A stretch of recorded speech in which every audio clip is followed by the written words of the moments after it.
Sunday हो या Monday, रोज खाओ अंडे। ये कहावत तो आप सभी ने सुनी होगी, लेकिन रोज अंडे तो तभी होंगे जब हमारे पास होंगी स्वस्थ मुर्गियां। पिछले कुछ वर्षों में मुर्गी पालन एक अच्छे और एक लाभदायक व्यवसाय के रूप में प्रचलित हुआ है।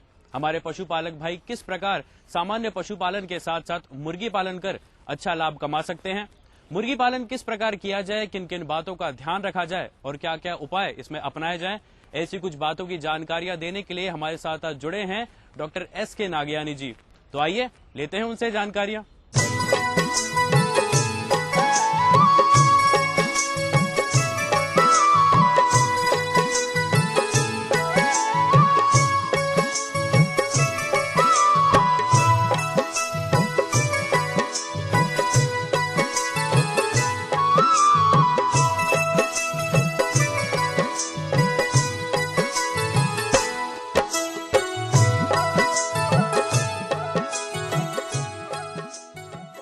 मुर्गी पालन प्रदेश में निम्न आय वर्ग तथा बेरोजगार व्यक्तियों के लिए आय का एक अच्छा साधन बन गया है। इसमें जन समुदाय ने इसको बहुत तेजी के साथ इस मुर्गी पालन को अपना लिया है, जिसके कारण जो है सरकारी जो पोल्ट्री फार्म है उनकी महत्वता भी कम हो गई है। मुर्गी पालन से जो अंडा और मांस पैदा होता है, ये मनुष्य के भोजन के लिए, खाद्य पदार्थ के लिए बहुत ही अच्छा है, जिससे प्रोटीन और विटामिन पदार्थ मिलते हैं। यहां तक कि मुर्गी पालन के से जो खाद्य बनती है, बीट से खाद बनती है, उसमें भी खेतों के अंदर किसानों को, पशुपालकों को एक अच्छी पैदावार के लिए एक खाद्य के रूप में मिल जाता है। इसको व्यवसाय को चालू करने के लिए हमें जो है पशुपालकों को जरूर कुछ ध्यान देना जरूरी है। जब तक कि पशुपालक इस बात के लिए नहीं जानेंगे तो वरना ये नुकसान खा सकते हैं। तो पशुपालकों को मैं आज ये कुछ बातें बताऊंगा जिससे कि ये व्यवसाय जो है एक अच्छा लाभकारी सिद्ध हो सके। इसमें सबसे पहले ये व्यवसाय चालू करने के लिए पहले तो ये देखा जाए कि अंडे की और मांस की खपत जो है कहां पर हो। जिस क्षेत्र में वहां की अच्छी खपत है वहां पर जो है ये व्यवसाय चालू करना चाहिए। और ये देखना चाहिए कि आपके पास यदि अच्छी जमीन, अपनी खुद की जमीन हो या कम लागत की जमीन हो तो ये व्यवसाय ज्यादा उपयोगी है। साथ में ये भी देखा जाए कि जिस क्षेत्र में हम जो है रख रहे हैं वहां पर मार्केटिंग के लिए कोई अच्छी, वहां तक सड़क का साधन भी हो, बिजली पानी का साधन हो, तो ये व्यवसाय जो है फल फूल सकता है। इसके साथ ही हम ये बताएंगे कि इस व्यवसाय में 3 तरह के जो उपयोग में लिया जा सकता है। एक है बैकयार्ड पोल्ट्री। बैकयार्ड पोल्ट्री में वो होता है हर पशुपालक या जो छोटा वर्ग इसको जो है अपने आंगन के अंदर, घर के पीछे मुर्गियों को रख सकता है, जिसमें देसी मुर्गियां होती है। वैसे अमूमन जो देसी मुर्गी होती है वो साल भर में जो है 100 अंडे के करीब या 120 अंडे देती है। परंतु अच्छी जो किस्म की देसी मुर्गियां हैं, जैसे गिरिराजा है, श्यामा है, निर्भीक है, ये मुर्गियां जो है 150 अंडे इससे लेकर 250 अंडे जो है साल भर में दे देती है। तो ये आंगन के अंदर जो रखी जाती है मुर्गियां, इनसे फायदा ये है कि अपने घर के अंदर जो बची खुची सब्जी वगैरह है या कोई भोज्य पदार्थ है वो जो है इनके लिए उपयोगी आ जाता है और मुर्गियां जो है वो पाल सकते हैं। दूसरी मुर्गी कहलाती है केज सिस्टम। केज सिस्टम में दड़बे बनाए जाते हैं, 15 से लेकर 18 इंच तक के जाली के, लोहे के जाली के दड़बे बनाए जाते हैं, जिसमें 5-6 मुर्गी रखी जा सकती है।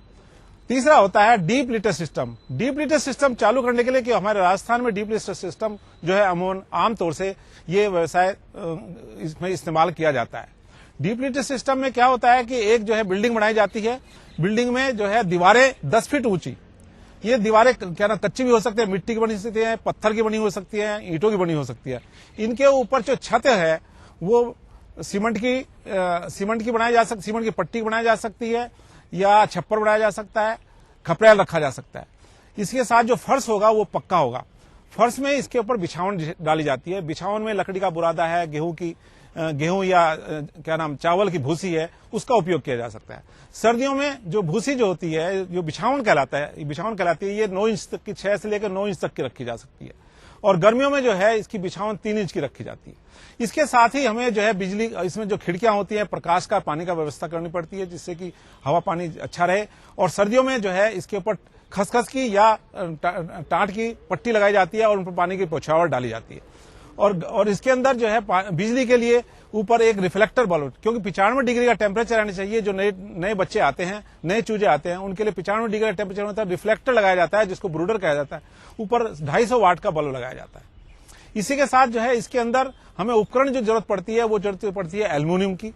या अपने जो है क्या नाम प्लास्टिक की लंबे या गोलाकार, छोटे या बड़े आप जो है उपकरण, इसमें पानी के लिए और दाने के लिए उपकरणों की आवश्यकता पड़ती है। इसी के साथ हम जो है इस व्यवसाय को चालू करने के लिए हमें ये तय करना, अपने खुद ये तय करना है कि हमें मांस मीट के लिए चाहिए या जो है अंडे के लिए चाहिए। मीट के लिए जो मुर्गियां होती हैं वो कहलाती है ब्रॉयलर। ब्रॉयलर जो है जो 1 महीने का ब्रॉयलर होता है वो 1.5 किलो से लेकर 2 किलो तक का वजन का हो जाता है और उसको जो है पालते हैं।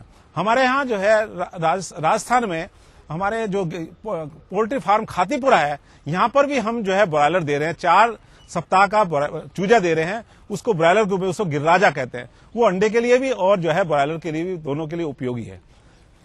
इसी के साथ जो है अपने को ये देखना चाहिए ब्रॉयलर में जो अच्छी किस्म की आ रही हैं, जिनका जो मीट जो है 2.5 किलो 3 किलो का हो जाता है, वो जो है ब्रॉयलर है। जैसे चंडीगढ़ है, कोब है, ये हाइब्रो है, ये जो है नस्ल है। इसी प्रकार अंडे देने वाली मुर्गियां होती हैं व्हाइट लेग हॉर्न या रानी सायर, हाइलिन या KIL80, ये इस तरह की अच्छी नस्ल हैं। ये मुर्गियां जो हैं जो 5 महीने की होती हैं, उसमें जो है 200 से लेकर 250 अंडे दे देती है। इसी के साथ हमें ये देखना है कि उसके लिए हम किस तरह से इनका खान पान किया। सबसे पहले जब हम 1 दिन का जो चूजा लाएंगे, उस चूजे को हम बॉक्स में लेकर आएंगे और वो सीधे ही हम जो है अंदर पोल्ट्री फार्म के अंदर, जहां पर जो है ब्रूडर है, ब्रूडर के नीचे रखेंगे। और 1 दिन के बच्चे के लिए, 1 दिन का जो चूजा है उसको जो है हम पानी में के अंदर ग्लूकोज का पानी या इलेक्ट्रल पाउडर का पानी या चीनी का घोल भी दे सकते हैं, वो चीनी का घोल देना है। दूसरे दिन उसके अंदर जो है एक अखबार के कागज के ऊपर जो है मक्का का जो दाना है, जो उसका जो है दलिया है, वो दिया जाता है।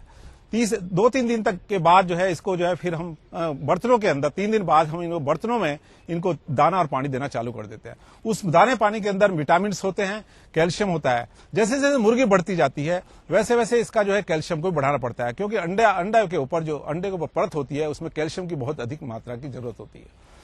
विटामिन लगातार जब तक अंडा देती रहती है, विटामिन और एंटीबायोटिक्स उसके घोल के अंदर देते रहना चाहिए।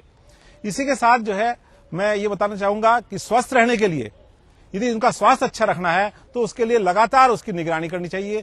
और जो आवास है वो बिल्कुल साफ सुथरा रहना चाहिए। जितना सफाई रखेंगे, जितना स्वस्थ रहेगी, उतना ही हमारा उत्पादन अच्छा रहेगा। इसके साथ साथ ही ये भी देखना चाहिए कि कोई पक्षी ऐसा तो नहीं है जो बीमार हो रहा है, नाक से जो है कोई इस तरह की स्राव आ रहा है या उसके जो है दस्त लग रहे हैं। ऐसी मुर्गियों के लिए भी छटनी करनी चाहिए। छटनी हमेशा रात को करनी चाहिए। इसके साथ ही टीकाकरण की व्यवस्था देखनी चाहिए कि हमें जो है छोटे जो पहले दिन का चूजा लाते हैं उसमें मैरिक्स जो है टीका होता है।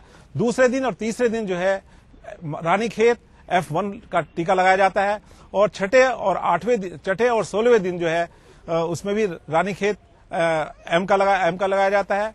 फाउल पोस्ट के लिए 8वें दिन और 18वें दिन इसका टीकाकरण किया जाता है।